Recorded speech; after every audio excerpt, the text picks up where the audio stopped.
Welcome everybody. Apologies for the slight delay. This is a webinar talking about ITIL Practitioner, jointly hosted by CUPE International and Best Practice Training. Both of these organisations are specialist consultants in project management and ITIL service management and provide the full range of training. I'm Jim Tebby, and later on you'll be hearing from my colleague Helen Morris. Both Helen and ourselves, we are both ITIL experts and also hold this new qualification, the ITIL Practitioner Certificate. As hopefully you've already heard, any opportunities for question and answers will be at the end of the presentation, but please use the chat box to post your questions and we'll pick them up at the end. So what is ITIL Practitioner? Why was it developed? This is the latest evolution into the ITIL Best Practice Framework. Courses are now available, and if you would like to be aware and understand the availability of the courses, please go on to either the CUPE or the Best Practice Training website to look for availability. One of the things we need to recognise is that this new course is complementary to the existing framework.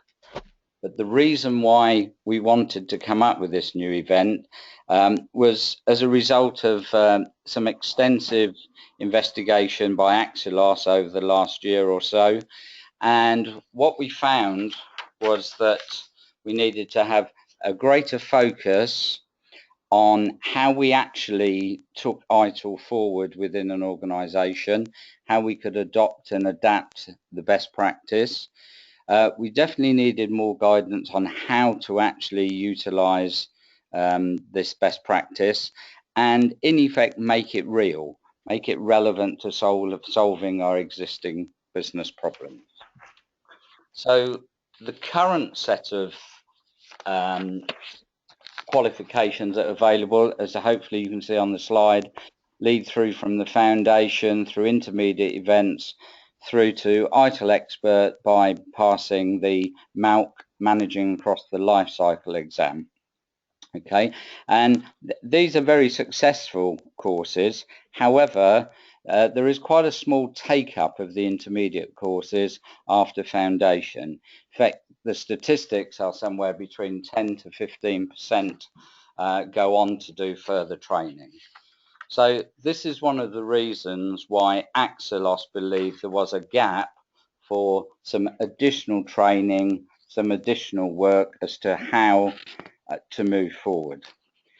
So what has been introduced is this new event called ITIL Practitioner. Where this sits is after the foundation, but really alongside the ITIL intermediate qualifications. And it's been developed by some industry professionals. Axilos are very proud of the people they pulled together to develop this new event. This new event is a 2-day event, and Helen will go into the details of what's contained within the course. One of the things we would say, though, is that potential delegates need to have some reasonable experience of service management. They need to have passed the ITIL Foundation before they can attend this course, but we don't believe it would be suitable for junior staff at this stage. It's certainly for people who want to take ITIL service management forward within their own organisation. And Helen will explain what sort of capabilities we'll be able to deliver to the particular delegates. At this stage, I'm going to pass over to Helen, who's going to take us through in more detail what's held within the course. Well, good afternoon, everybody. I hope you can hear me okay. I'm going to take you through a little bit of detail about what exactly is in the course. It's a very specific syllabus, and it's based on the idea that we are actually implementing ITIL as a real thing in our organisations. So what we're looking at is something that Jim has already said is complementary to our existing ITIL qualification scheme. It's a follow-on from our foundation, but as Jim has said, I just want to reiterate, you do need to have a little bit of experience. It's not really something at the moment that you would expect your very junior staff to wade into.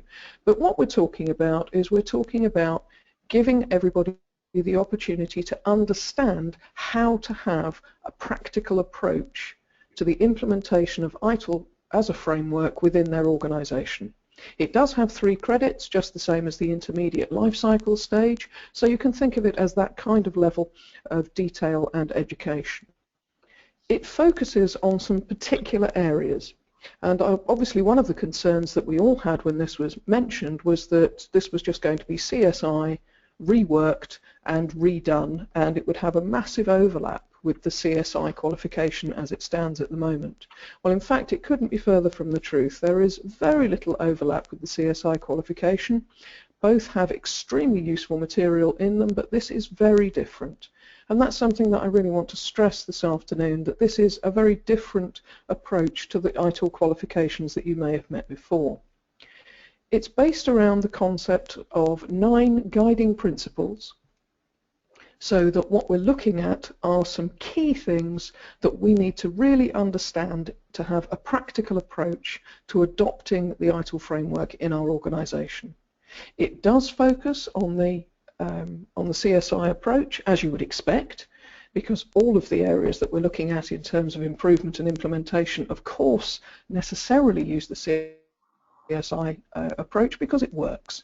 But what we're looking at are 3 critical competency areas, and also as part of the book that's provided as part of this, which is the ITIL Practitioner Guidance, and it's an excellent publication written specifically for this particular activity. This provides you with a very comprehensive toolkit of examples and templates for things that you really need to use. So I'm going to talk a little bit more about each of those areas, but just as a general overview of it, it's all about practicality. The exam for the first time in an ITIL qualification is open book. So when you actually take the exam, you have the ITIL Practitioner Guidance volume there available to you. So it's not about memorizing things, it really is about application. Axelos hasn't stipulated how long the training should be, but the syllabus does fit in about 2, maybe 3 days. That's not including taking the exam. The exam is very definitely something that is being mooted as something following the course. It's not part of the course. It's not something that you would take whilst you were on that training. It is a difficult exam. I was quite surprised, and I don't know whether Jim would second this, but when I actually did the exam myself, I was quite surprised at how challenging I found it. And it is something where you are actually using and thinking about the information in the practitioner guidance itself. So a very interesting and very different approach to the ITIL qualifications that we're used to. So let's have a look then at exactly what's in all of these things that I've been talking about. So the 3 competency areas that we're looking at and the 3 competency areas that we're covering are organizational change management, measurement and metrics, and communication.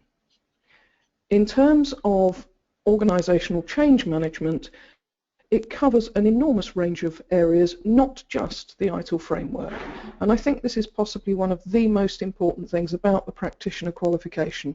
It encourages you to look at other sources of best practice as well as the framework and incorporates those into our ITIL approaches. And this, I think, is a really important area for us to all focus on.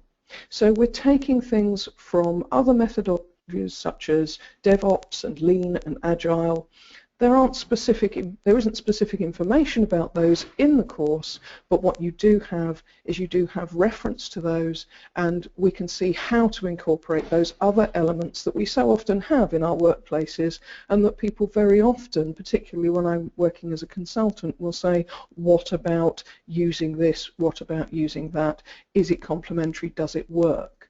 And this is all about how we pull everything together. So it's a very pragmatic view, incorporating other areas. When we're looking at the measurement and metrics, what we're really doing here is monitoring and sharing the success.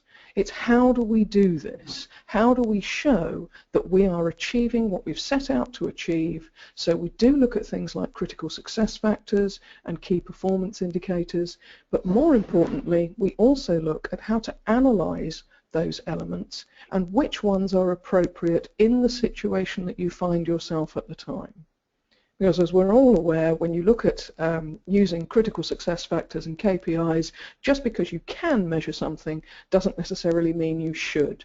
So the practitioner course really does help in understanding where you should apply and how you should apply.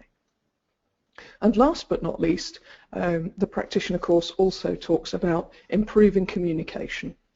And I think we can all agree that one of the key factors for any ITIL implementation or ITIL improvement program is the communication of what we're trying to achieve, what we're trying to get out of it, and how we're going to carry that forward. So communication principles, the value and the purpose of communication, and also any relevant communication tools and techniques are all discussed as part of the ITIL practitioner guidance. So it's quite comprehensive in terms of the things that you need to actually make an ITIL implementation of good practice and best practice and improvement work within your own organisation. I've mentioned already that it bases this idea around some guiding principles. So let's just have a very quick look at those key guiding principles. And the first one is starting quite sensibly with focus on value.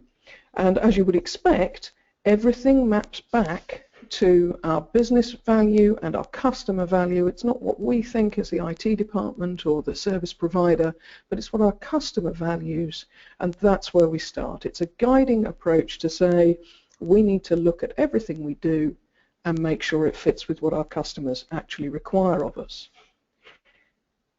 Then we move on to focusing on design for experience, which is all about thinking, how will the customer use our services? And although these 9 principles are set out in an order, and I'm talking about them in an order, I don't think they're generated in a specific, these are the steps that you need to follow. It is just principles that you need to adopt. So designing for experience, whatever you're doing, at each point that you are going through your implementation of improvements, you should be looking at how will this impact the customer, how will it be experienced by the customer, does it deliver what the customer actually wants from us. Start where you are is a very nice one, and I really do like this particular guiding principle because very often as a consultant or indeed as a trainer, that will be the question, where do we start? As though there was some magical starting point that everybody has that you can say, now you can implement your ITIL best practice approach, but that of course isn't the case. So what we need is something that says start where you are, recognize where you are, what you're doing, recognize the good things that you already have in your organization. So again, a very nice guiding principle to take on board for a pragmatic and practical approach. We also talk about working holistically. Everything needs to work harmoniously together. We need to take that overall approach, focusing on a bigger picture rather than looking at single elements. And it's very easy when you're looking at an improvement program to get caught up in one particular area. And so one of the guiding principles that the practitioner guidance talks about is this approach of keeping a view of the bigger picture and making sure that we understand where everything fits in a wider view.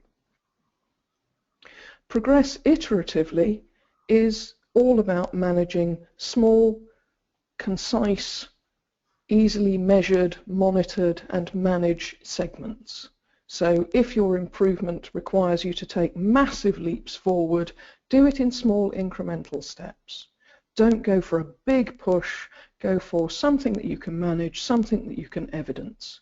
Progress iteratively to match the ability of your customer to absorb the change, and make sure that you are able to manage that change effectively and embed it as you go forward. So progress iteratively, all about manageable sections, clear goals.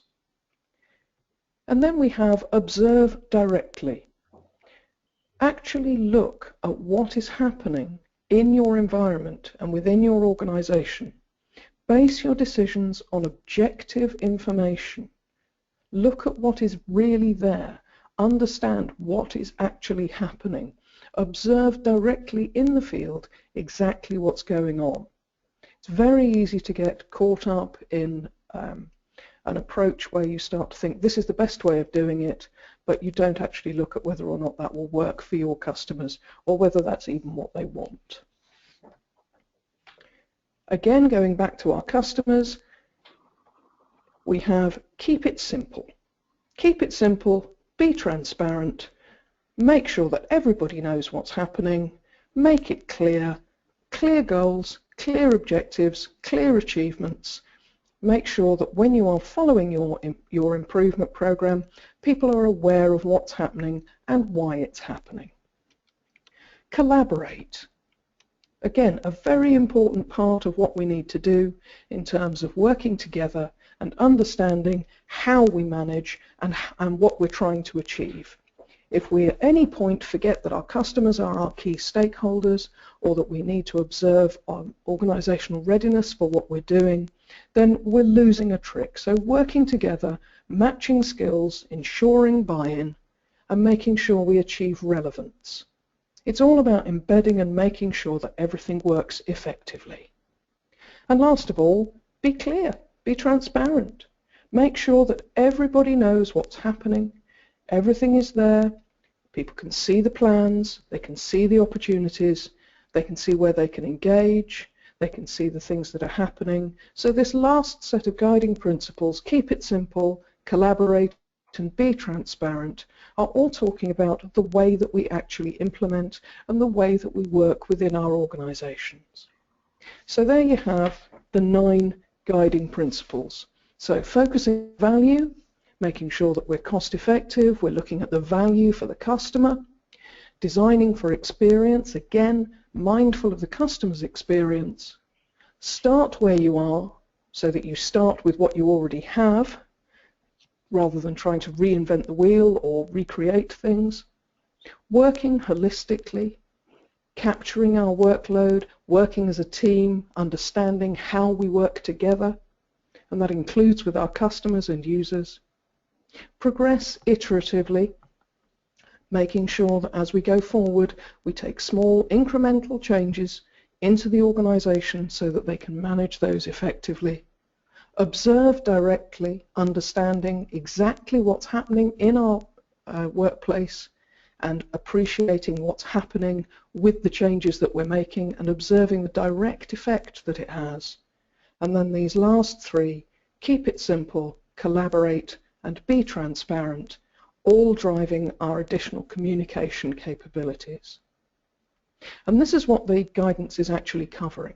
So as we go through the training itself, what we do is we look at each of these guiding principles, and they are each applied to a scenario-based approach. So as we look at the specific syllabus itself, you can see that we're taking things forward so that people can actually begin to understand how to do this activity. And that leads me nicely into who is an ITIL practitioner. Well, the ITIL practitioner course and the ITIL practitioner guidance is actually aimed at people who are doing this.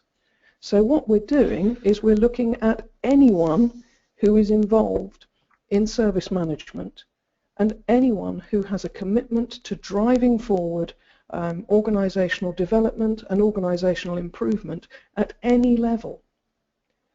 We're looking for an approach that that can be adopted by anyone who is currently working in an ITIL environment. So perhaps they already have their foundation certificate and they have an understanding of the framework, but they're not sure how to make that a reality and how to introduce that into their live environment. And this practitioner guidance allows us to explore the mechanisms and methods that we will use to actually make all of those lovely processes a reality and make them understandable and easy to implement. It's also about those of us who already do this, so have got our intermediate level, have got our expert level, but again we've been focusing very much on the theoretical side of things. Perhaps we want to demonstrate that we have a capability for the practical application. So looking at our own professional development, we're demonstrating through the achievement of this qualification that we're able to do not just the theoretical side, but also the practical application of it. Of course, there are all of those people who currently don't hold ITIL Foundation and don't understand how to make all of this work. And as Jim and I have already said, although this is an ideal follow-on step from Foundation, I would not expect anybody who didn't have some experience in service management to be able to take the course at the moment and get the most out of it. To really get the most out of it, you need to have yourself in a position where you want to start implementing and you want to start making a difference and achieving a best practice approach in your organization. So understanding that you need the foundation first of all, that's excellent grounding. Foundation is required for all of the ITIL framework, as we know, in terms of qualification. But what we're looking at here is practical application of what we've understood. So I really do think it sits very nicely alongside the intermediate strain. So the people who are going to be doing this, hopefully experienced IT professionals, looking at service management, understanding how they can implement the best practice approaches and the ITIL guidance. One of the really useful things about the practitioner guidance book is that it actually provides you with a toolkit. And the toolkit is contained within the appendices at the back of the book. And what you have is you have all of the elements that you need to help you with driving your organizational change. So we have things like the CSI register, a critical success factor worksheet which enables you to understand what are critical success factors for your organization, giving you the questions you need. Assessment criteria, identifying the things that you need to put in place to know what your assessment criteria should be. It even goes down as far as things like workshop and meeting action plans. And recently, in a patch of consultancy, I had someone who asked me, what do you do? What's a communication plan look like? What do you do for these kind of things? How do you manage a workshop? And this provides you with the toolkit, which gives you some really clear templates that you can use, adopt, and adapt, as always with ITIL, to make sure that you're doing the right things in the right places. Having said all of that, it's very important to remember this is not one size fits all. We're not talking here about ITIL Practitioner being something that you can pick up and immediately apply. It's talking about the approach you need to have. So if you go into an organization, then this will provide you with the things that you need to ask about. It's not, this is how you're going to do it, here is a roadmap for managing your implementation of improvement. It's about demonstrating how you are achieving success and value for your customers. So in much the same way as all of the ITIL framework is specifically guidance, this one actually has it in the title. This is ITIL Practitioner Guidance, and it's telling us the sorts of techniques and describing the sorts of techniques that we can use. And throughout the course, what we do is we explore these techniques, and the content of the syllabus drives us through exploration of these techniques, incorporating other areas, such as Kotter, such as Lean, such as DevOps, and engaging with these so that we pull together an approach which will be applicable to most organizations. But it's not saying this is how you do it in your organization, and I think that's a very key message to stress. The improving communication that this drives us for, I think, is again one of the key things that I found most useful in looking at the practitioner qualification itself. One of the things I was very impressed with was the fact that it is an open book exam and that you are encouraged to go back to the source material, read the source material, understand it and adapt it. I'm making no comment about the other ITIL qualifications as to whether they drive you into this, but because there is that element of memory, there is very often a case of people not having access to the core volumes themselves, or not feeling that these are reference books that are to be used in this way. The practitioner guidance draws you in and says use this as a reference material. Come back to the core book, understand, use the templates, and really improves our communication of what we're trying to do and how we're trying to do it by taking it away from people's memories and putting it much more into a more finite and obvious focus. So when we start to look at the qualification itself and we understand exactly what it's trying to do for us, what we're doing is looking at a qualification which allows us to have an engaged and motivated workforce. It's understanding how we can go about making a start on our improvements. It's about making sure that the individuals themselves know what to do next. They've got the tools to know what to do next. They've got the understanding of how to go about it. And of course, if we do that, then we're going to be aligning to our business goals. Think about those 9 guiding principles: working holistically, being transparent, focusing on value, designing for experience. All of those are driving us towards a business-focused and business-oriented approach. And of course, if we do that and get that right, we will have our happy customers. So with a happy customer, with luck, we will have a good initiative that drives us through. So when we look at the whole approach of the ITIL Practitioner course, what we're looking at is exploring the guiding principles, exploring the 3 competencies, using a case study approach, so we're applying what we're looking at to a scenario so that we can understand how to apply. And it's covering all of the areas that you need to engage in when you start to look at developing an improvement program. And that's pretty much, I think, what the course is actually designed to do. It's very practical, very pragmatic, and full of exercises and full of referring back to the ITIL guidance itself. So there we go, Jim. I think that gives us a description of the course as it stands. Thank you, Helen. That was excellent, and some really good observations of what's going to be in the course. I agree with something you said quite at the beginning. The exam itself is very challenging, and as you can see from the slide on the screen, it does fit into the Axilos Professional Development Programme. We're not going to go into those details now. We've already talked about the other training that's available through ITIL Service Management. If you want further information on this, please go to the Axilos website. To summarise some of the things that Helen said, but just very briefly to touch on the exam is open book. You are able to take your book in. There are 40 questions, but they are based on a number of scenarios that you see in advance of the exam. You get an hour and 45 minutes to do it in, and as Helen and I both know, it is tough, but it's achievable. I would just reiterate the caliber or the experience of the staff coming on these courses.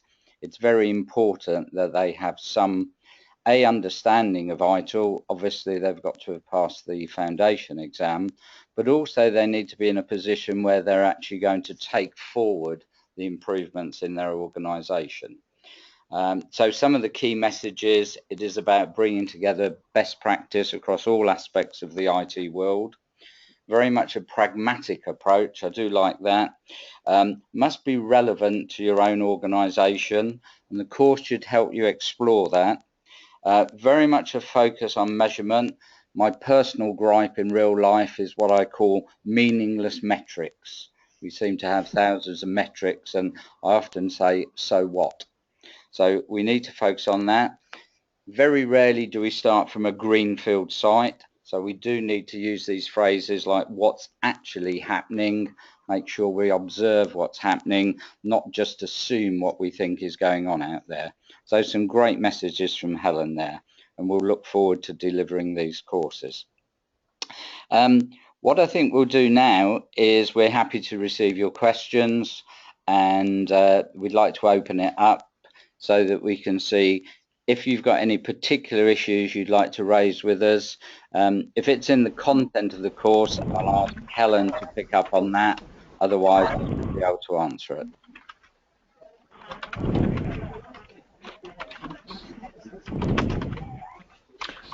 Just to warn you, everybody, we have unmuted your microphone, so if you have no questions but you just want to continue to listen, you can mute your own microphone to keep down background noise. Of course, you can use the chat to talk to us as well, so please feel free to type us any messages or questions that you have.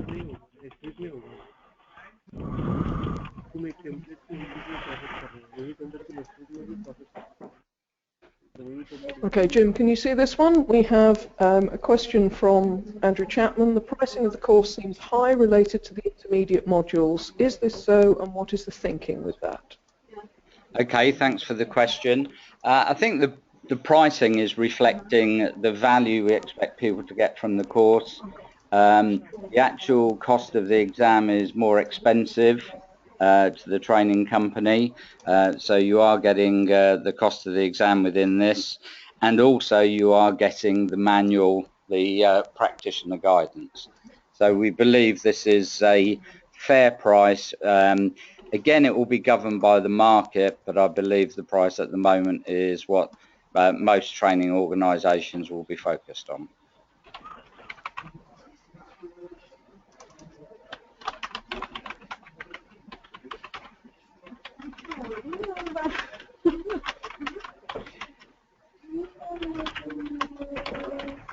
I can hear some typing, so I'm not sure if there's a question coming through or if anyone wants to chip in.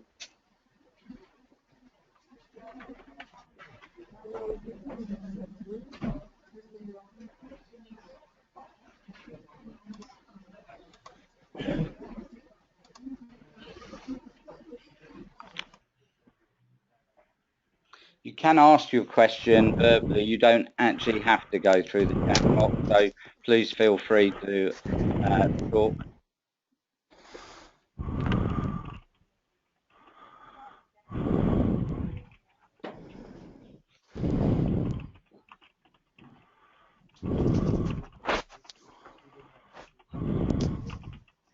Helen, can you still hear? I can, yes. Good. Just wondering if you've got any questions for us. One's just come through from Andrew again. Can we get a copy of the slides at all? Be useful if I need to make a case for the training for staff. Okay. If you contact us direct, we can arrange what slides are available. These slides, as you can see, are logoed by Axelos. They've been provided to the training companies to use as collateral for ITIL Practitioner. We'll clarify with them what we can make available directly to you, but I'm sure we can come up with something. I think it's really important we recognise the value of what's going to come from this new qualification. Thank you, Andrew. Yes, I will just reiterate with that the value of this. I would quite happily say that over the years I've been doing this for quite some time, and this is one of the first service management qualifications that's really made me buck up and take interest for quite a while. I found it useful, and I wished I'd had it to engage people with at my last consultancy, because this really was what was needed. People didn't understand what needed to happen and how to go about it. And had we had this training available to us, then it would have been extremely beneficial for all layers that were working, right from senior management through to the people on the shop floor, to understand how they were going about actually making the improvement and what mattered and what didn't. It would have been very useful.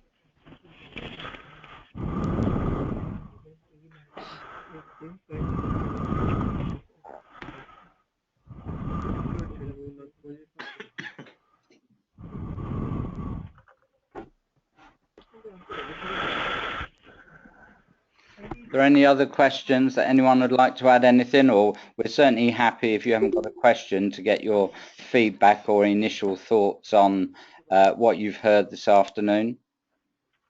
Hello. इसको एक second मैं RD को भी ले लेता हूँ। हाँ बंद कर दिया।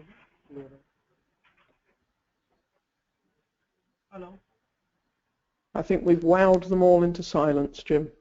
Well, I think they're all looking on the website to see how quickly they can book on the courses, Helen. That would be a very good option.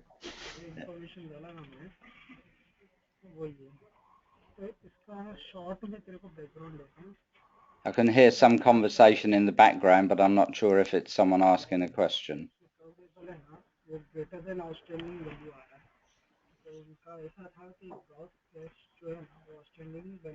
Okay, I think we'll give it another minute or two, and then if there aren't any more questions, then we'll bring it to a close. So we'll give you another minute or so, either to type in questions or to ask, and then we'll terminate the webinar.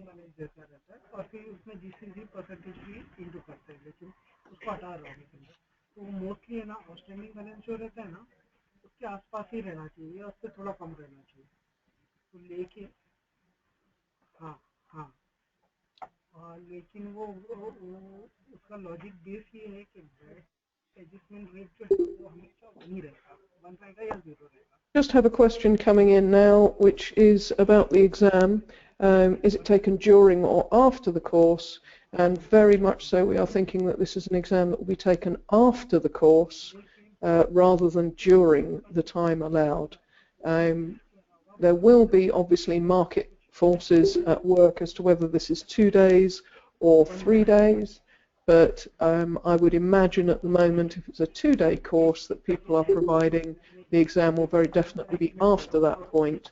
If the course is expanded to cover 3 days or perhaps even 4, as I believe there's quite enough material if you get a really engaged group to run additional workshops, maybe something specific for your organisation, then you might be able to include that as part of the time allowed. But at the moment, the exam is very definitely considered to be outside of the course time.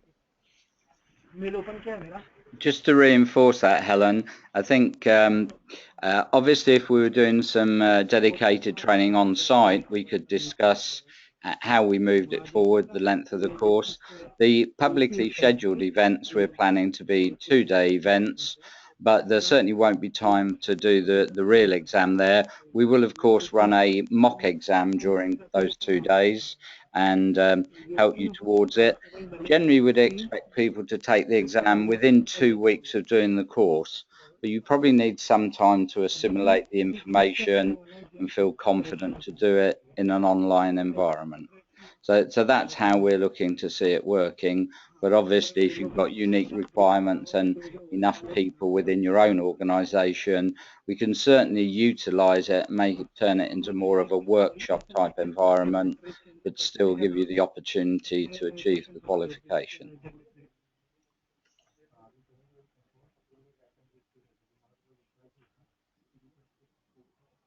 Okay, last chance. Any more questions?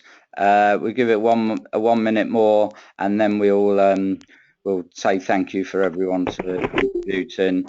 Also, very much thank you to Helen for your time. And for yours as well, Jim. Thank you.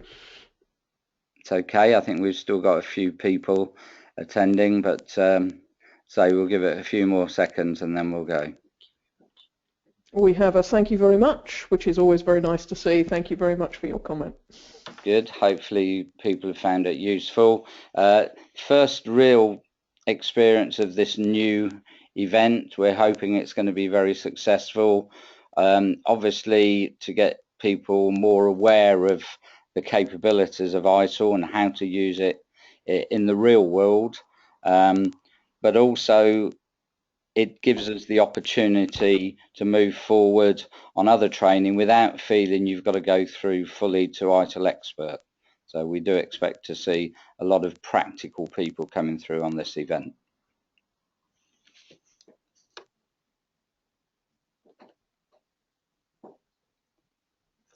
Okay, without further ado, thank you all for attending. Thanks again to Helen, and we hope to hear from you soon. Bye-bye.